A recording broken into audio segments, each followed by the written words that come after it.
oncofertility, and Dr. Aarti will be presenting the case report. So we have two experts with us. So our first expert is Dr. Tanya Bakshi ma'am. She's the director Max RCOG Specialty Training Program. Ma'am is also director IVF, reproductive medicine, and oncofertility Max Super Speciality Hospital, Delhi and NCR. Ma'am has received Golden Aim National Award and Dr. APJ Abdul Kalam Appreciation Award and numerous awards. And she started the Max PRP and regenerative therapy at Max Super Speciality. So I welcome you, ma'am. Thank you so much for joining us for this journal club. And our next speaker is Dr. Shalu, ma'am. She is director of Cloud9 Gurgaon. Aarti, if you could please move your slides. Yes, Yeah, ma'am. Dr. Shalu Gupta, ma'am. She's clinical director, Cloud9 Hospital, Gurgaon. She has areas of interest is poor ovarian reserve, recurrent implantation failure, PCOS. Ma'am was past co-convener of SIGPOR and executive member of Haryana IFS chapter presently. I welcome you, ma'am. Thank you so much for joining us in. And now our presenter, Dr. Aarti K. Jairaj. She's currently doing DM reproductive medicine from AIMS New Delhi, and she's also done her MD Obs in Gynae from AIMS New Delhi and MBBS from Coimbatore Medical College. And she's also received a lot of awards and presented a lot of papers. And she's also authored a chapter, Uterine Leiomyoma. So I welcome you, Dr. Aarti. You can go ahead with the presentation. Thank you for your kind words, ma'am. I'd like to thank organizing committee of IFS for this opportunity. Today, I'm presenting an article from Journal of Fertility and Sterility. It is an official journal of ASRM. Editor-in-chief is Kurt T. Bernhardt. Headquarters is in Washington, D.C. It was established in 1950 with an impact factor of 6.6 and frequency is monthly. This article was published in June 2024 uh, by Bruno et al. The title is First Pregnancy and Live Birth from Ex Vivo Retrieved M2 Oocytes from a Woman with Bilateral Ovarian Carcinoma, a Case Report. We all know that vitrification of metaphase M2 oocyte is well recognized as a fertility preservation technique. Oocytes are retrieved after gonadotrophic stimulation of ovaries and transvaginal follicular aspiration, which is unsafe in ovarian malignancy.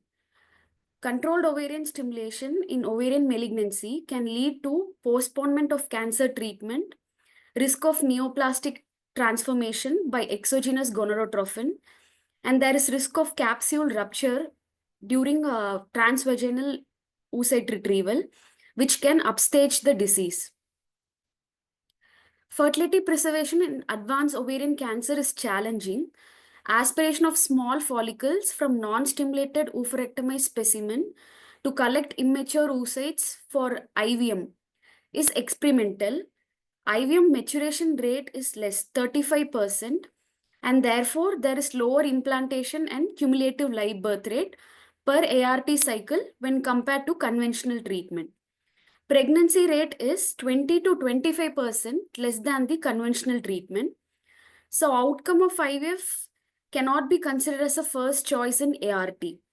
There is a low maturation rate due to incomplete cytoplasmic maturation, lack of factors that prepare the gamete for fertilization and embryonic development, diminished cleavage and blastulation rate, multinucleation, and a high rate of direct cleavage. Our patient is a 34-year-old single nulli gravida with BMI of 21 with no family history of cancer. She was referred to oncology center in view of bilateral adnexal multinuclear mass with solid component and dense echoes. This is an ultrasound picture of right ovary. It showed a lesion of 8.5 into 7 into 8.5 centimeter and solid component measuring 7 into 2.8 into 3 centimeter with increased vascularity, Doppler score of 4. This is the image showing ultrasound picture of left ovary. The lesion measured 7 into 3 into 4 centimeter with papillary projections of 1 into 0.6 centimeter and 1.7 into 1.1 centimeter with raised vascularity, Doppler score 4. The risk of malignancy was 96% according to aorta adnexal tumor model. Her age was 34. She was referred to oncology center. The maximum diameter of the lesion was 8.5 centimeter and the maximum diameter of solid part was 7 centimeter. There were more than 10 locules and more than 4 papillary projection. There was no acoustic shadows. There was ascites and her CA 125 was 996.5. The risk of malignancy was 96%. The chance of it being benign is 4%, borderline is 4.5%, and the chance of it being stage 2 to 4 is 77%. MRI was done, which showed bilateral solid cystic mass and contrast intake infiltrating posterior wall of uterus. There was no thoracic disease. The patient had strong desire for fertility preservation, so she was referred for oncofertility counseling. She received information about ex vivo oocyte retrieval and its risk. Informed consent was obtained after proper counseling. She was also explained about the experimental nature of approach. It is not a standard of care. Her AFC was 11. This was approved by Institutional Review Board. She was planned for control ovarian stimulation and ex vivo or extracorporeal retrieval of oocytes, followed by oocyte freezing. On day 2 of her cycle, she received a corifolitrofin alpha 150 microgram subcutaneously. From day 5 to 7, she received folitropin beta 100 international units, and it was increased to 200 international unit per day from day 8. She received GnRH antagonist, ganirelix 0.25 milligram subcutaneous from day 9. Ovulation trigger was given on day 13 when the lead follicle reached 16 mm. Maturation trigger given was recombinant HCG 250 microgram, and the oncology team was informed. Surgery was planned in such a way that the oophorectomy specimen reached the oocyte retrieval team 36 hours after maturation trigger. Diagnostic laparoscopy revealed minimal ascites, no upper abdominal or omental carcinomatosis. There was bilateral ovarian mass with infiltration of uterus and rectosigmoid. Frozen section showed probable diagnosis of high-grade serous ovarian carcinoma. Modified posterior pelvic excenteration was done using laparotomy. Integrity of infundibulopelvic ligament was kept until end of dissection to minimize ischemia. This is very important because we have to minimize ischemia by keeping the integrity of IP ligament. And as soon as the oophorectomy specimen was received, it was handed over to the oncofertility team. Retroperitoneum was explored. 3 enlarged lymph nodes were resected. There were no enlarged para-aortic nodes. Complete cytoreduction was achieved. Ovaries were placed over sterile surgical cloth at room temperature inside surgery room. Follicular aspiration was done with standard aspiration single lumen 17 gauge needle in closed system connected directly to tubes placed in tube warmer. Maximum ischemia time was 31 minutes. All follicles were aspirated under ultrasound guidance. Follicular fluid was transported in thermal container. It took 5 minutes between the hospital and the ART lab. 13 oocytes were retrieved, out of which 12 were M2, and they were vitrified using cryotech method. This is the picture showing the same. The oophorectomy specimen were placed over the sterile cloth in a surgery room. Under ultrasound guidance, enlarged follicles were aspirated. And you can also see the closed system with test tubes in the tube warmer. Final pathology turned out to be high-grade serous ovarian carcinoma with infiltration of rectosigmoid, and 3 positive pelvic nodes were seen, stage 3C. Adjuvant chemotherapy with 6 cycles were received, followed by maintenance with olaparib, which is a PARP inhibitor. During follow-up, mutational analysis of BRCA genes was done using next-generation sequencing, and BRCA1 variant was detected, which was benign. 17 months after surgery, patient returned with tumor in remission with desire to become mother with her sister as gestational carrier. Oocyte warming was done using cryotech method. ICSI was done with unknown donor sperm in 12 M2 oocytes, resulting in normal development of 9 embryos cultured in time-lapse incubator. 2 top quality day 3 embryos were transferred to gestational carrier after endometrial preparation by HRFET, hormone replacement FET, by using transdermal estradiol from day 2 of cycle and luteal phase support using micronized natural progesterone 600 milligram per day 3 days before embryo transfer. The outcome was positive pregnancy rate achieved 12 days later and led to single healthy pregnancy. The prenatal period was uneventful and she had a live birth of a healthy female infant with 3.7 kg by cesarean section. After 30 months of ovarian stimulation, the tumor markers remained within normal limits, CA 125.8 and CEA 1.6. Coming to discussion, this is the first report of successful pregnancy and live birth after transfer of embryos obtained from ICSI of M2 oocytes, which were harvested from oophorectomized specimens after controlled ovarian stimulation by conventional method. It is feasible and possibly safe approach for fertility preservation in women with ovarian carcinoma. What is the role of ovarian epithelial tumorigenesis? The association is inconclusive. FSH may affect signaling pathways, gene expression, tumor proliferation, invasion, angiogenesis, supporting the hypothesis of short-term risk of carcinoma from exposure to supraphysiological FSH level.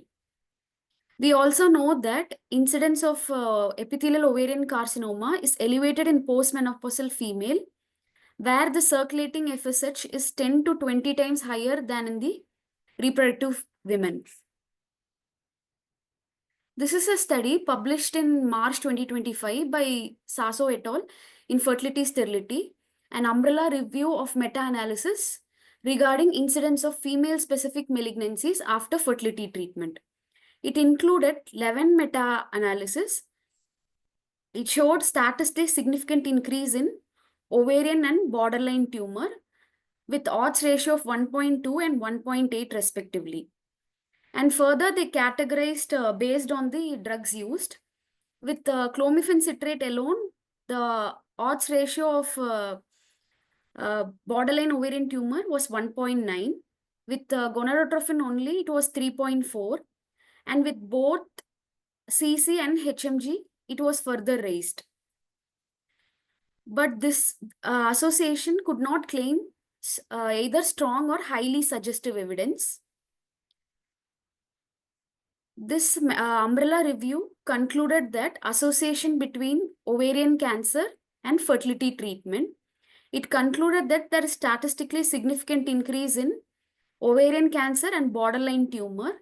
It helps to inform and provide effective counseling. Before this article, 5 articles have published ex vivo oocyte retrieval. First study was published in 2011 by Fatimi et al. In Fertility Sterility. She was 27 years old, nulliparous female with history of infertility with laparoscopic left salpingo-oophorectomy. She had recurrent borderline papillary serous adenocarcinoma. She underwent controlled ovarian stimulation followed by laparotomy. 11 M2 oocytes were retrieved without ultrasound guidance. In vitro matured oocytes were not retrieved. The second study was published by Boca et al. In 2011. She was 25 years old, single nulliparous woman with history of laparoscopic left salpingo-oophorectomy. She had recurrent borderline serous adenocarcinoma on right side. She underwent control ovarian stimulation followed by laparoscopy 34 to 35 hours after trigger. Suprapubic incision was extended to 6 cm. 14 M2 oocytes were retrieved without ultrasound guidance, and there were no in vitro matured oocytes. This was the first study in which laparoscopy was done for ex vivo oocyte retrieval. The third study was published in 2017. She was 37 years old, known case of BRCA1 mutation. She had a complex right ovarian mass with elevated CA125. She underwent control ovarian stimulation followed by laparotomy 34 hours after trigger. 7 M2 oocytes were retrieved and there were no in vitro matured oocyte. This study was published in 2018 where a 31-year-old female, single nulliparous, she had a history of left salpingo-oophorectomy and had recurrent mature teratoma struma ovariae on right side. She underwent COS followed by laparoscopy 35 hours after trigger. Previous oophorectomy scar was extended to 6 cm. This was the first study which used ultrasound guidance for retrieval of M2 oocytes. 5 M2 oocytes were retrieved and there was no in vitro matured oocytes.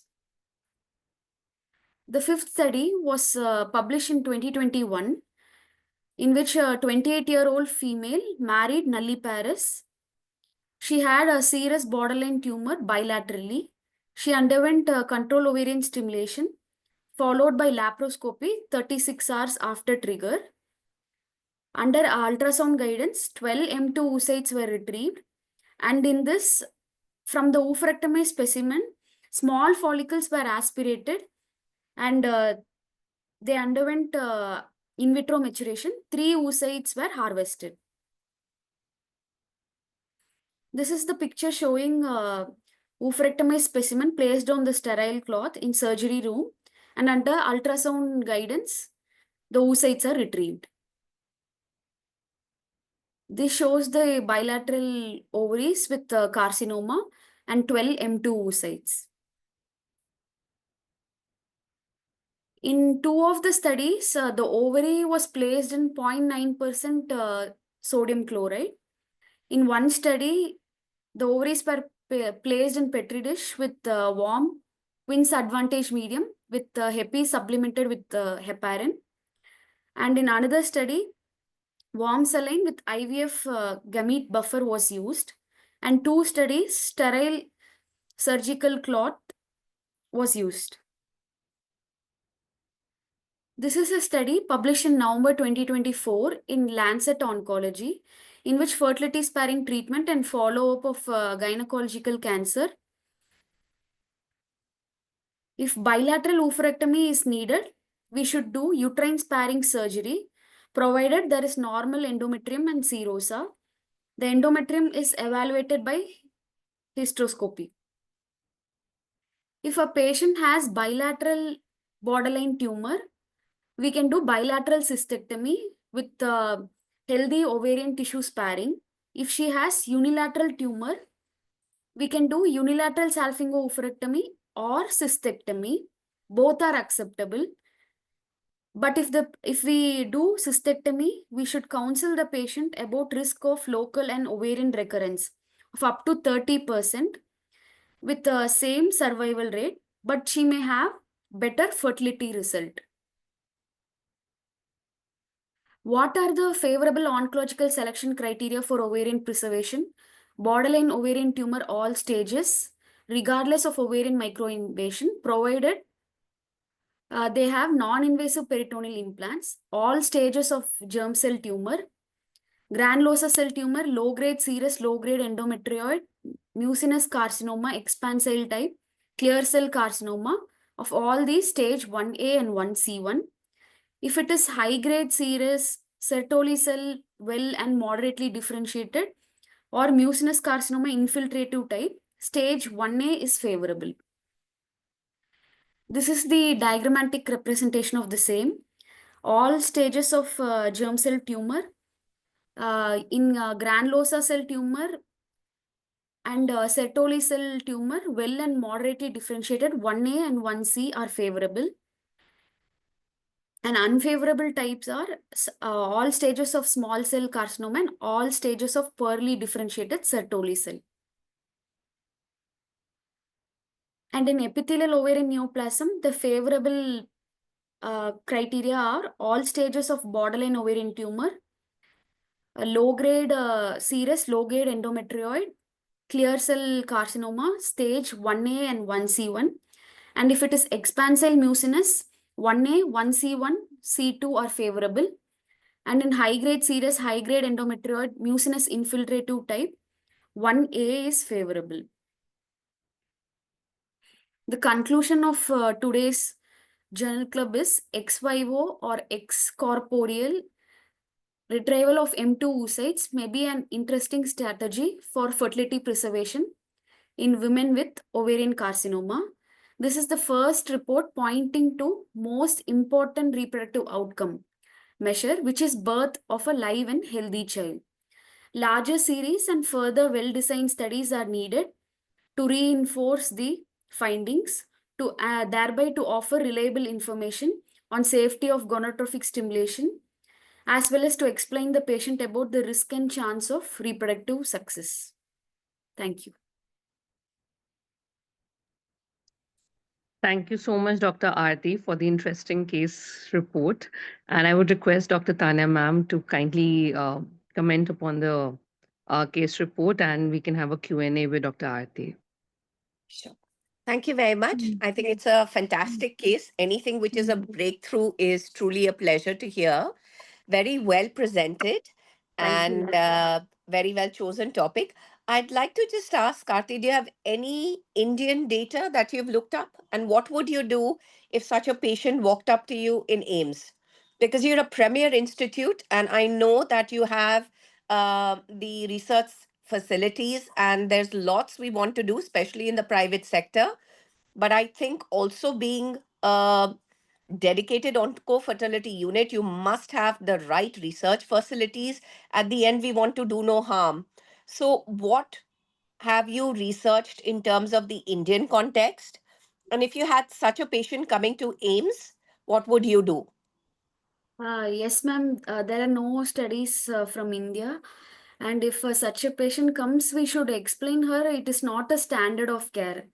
And there can, even though we are not doing pickup, there is chance of rupture of the follicle and it may upstage. So we should explain her about the experimental nature of this procedure. What would do you do in your unit practically? Because I think the key things here is that she was ultimately a stage 3. We have a very short follow-up period. I mean, we were lucky that she didn't have a recurrence till 18 months, and her sister carried the pregnancy, and everything went well. Can you also let me know a bit more about the BRCA, which you spoke about her BRCA? Yes, ma'am. It was a benign variant. And What if it wasn't? Is there anything else you would do? we can do PGT in the PGT? embryos. Yes, PGT, ma'am. What do you do? PGTM. What are the PGTM. types? Which is it, a PG? What is it? PGT aneuploidy, PGT Beta monogenic. is BRCA aneuploidy, or what is a No, BRCA? I'm just telling the types of PGT, ma'am. But No, this you is tell me PGT. particularly for BRCA. I want to This know what would you do PGTM. and how do you do? It's a PGTM. Yes, ma'am. How would you do it? We can take a trophobectodome biopsy and we can No, do you need to do something before that? How is a PGTM in a BRCA patient done? The PGT workup, Aarti. Yes. Thank you, I Shalu. think she's the external and I'll be the internal for you. Yes, I think we want you to think about the workup because it's a very extensive workup. You've just given one aspect. Do you know about what is VUS? Let me ask you about VUS and BRCA. Can you tell me a bit about VUS? Or Shalu, is that too tough? I think it will be too tough for her. Okay, We'll just, no problem. uh, mm. Um, Very well presented. And I think our problem here is to have the right patient for the right procedure and to ultimately give a live birth. So I think, thank you. Sapna has written, it is variant of unknown significance. Unknown There's a significance. lot in BRCA. And remember that there isn't a probe for every BRCA mutation Correct. that you see.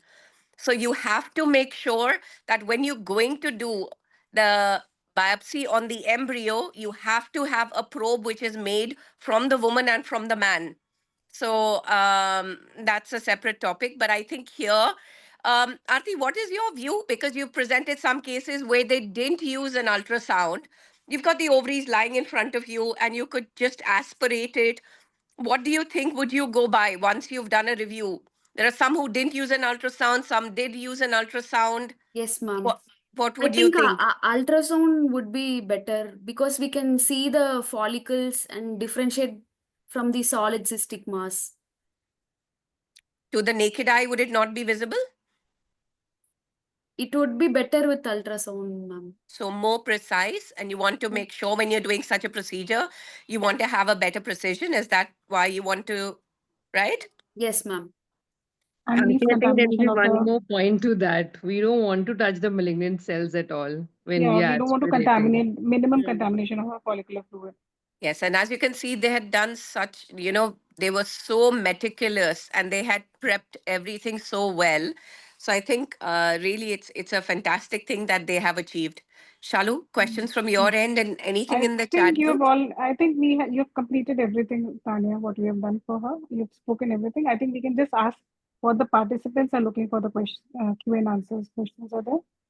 Ankita, any questions are there in the chat group? Presently, there are no questions. I can ask if any of the audience wants to ask any question, they can write in the chat box. But I think it's a good step, a good case report because it gives lot of hope to lot of people more who are looking for have their own progeny with their own eggs.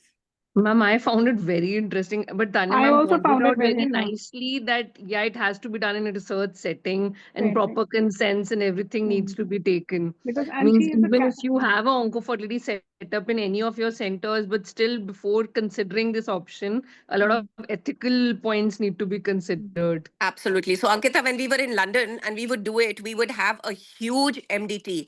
And we would not only just have the ethics, we'd have the oncologist, it would be us. And then we would have a complete commissioning to see what is the welfare of the child. Remember, child, here, if you're looking at somebody who has a stage 3 ovarian at a young age, we also have to see ultimately, because we would also have people from the welfare team who would say, now you tell us what is the 10-year survival.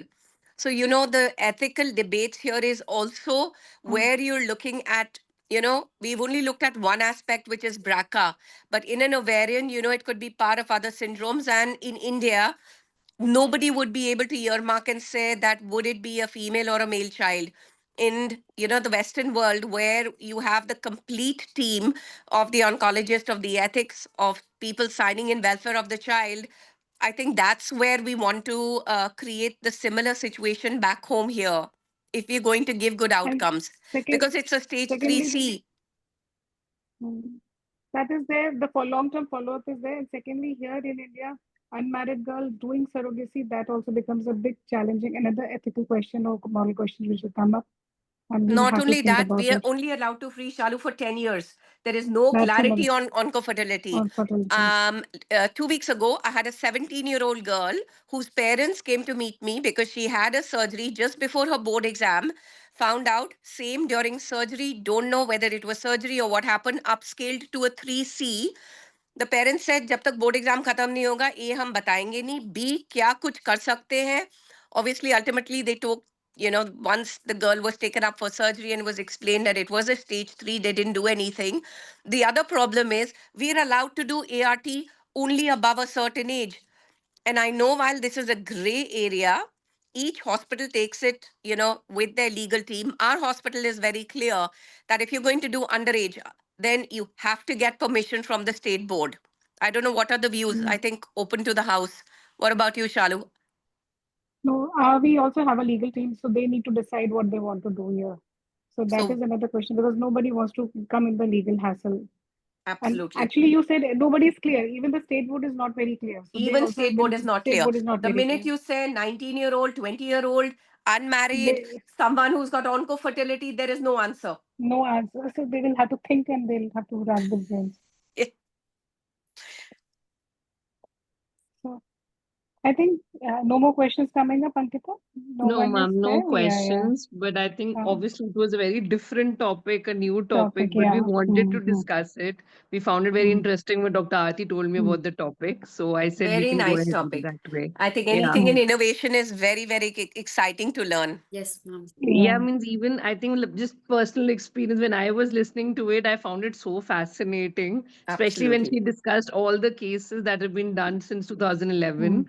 And definitely, I think Aarti, like I'm not there in names anymore, but definitely I think they can take it up with the oncofertility and the Uh, oncologist if any such case arises in AIMS as well. uh, Okay. I think yes, maybe ma'am. they Yeah. can And she take it forward. presented very well. I think the way Mm. she's looked at Yeah. the other case reports, it's fantastic. So I think a difficult case, very well presented Thank you, and ma'am. very well taken through. Take care. Yeah. Thank, Yeah. Very good. thank you, ma'am. Thank you. Congratulations, Aarti. Thank you so much for Thank the you Okay. so wonderful much, ma'am. case. Thank you. Thank So. you, Thank Dr. you. Tanya ma'am. Thank you, Thank Dr. you. Shalu ma'am. Thank you. Thank you for the Thank Thank you, you. Ankita. discussion. Thank you, Thank you. Aarti. Thank Thanks, you, ma'am. Ankita. Good Thank night, you. Bye ma'am. bye. Good night. Good Good night. night. Thank you. Bye Bye. bye. Welcome. Bye. Bye.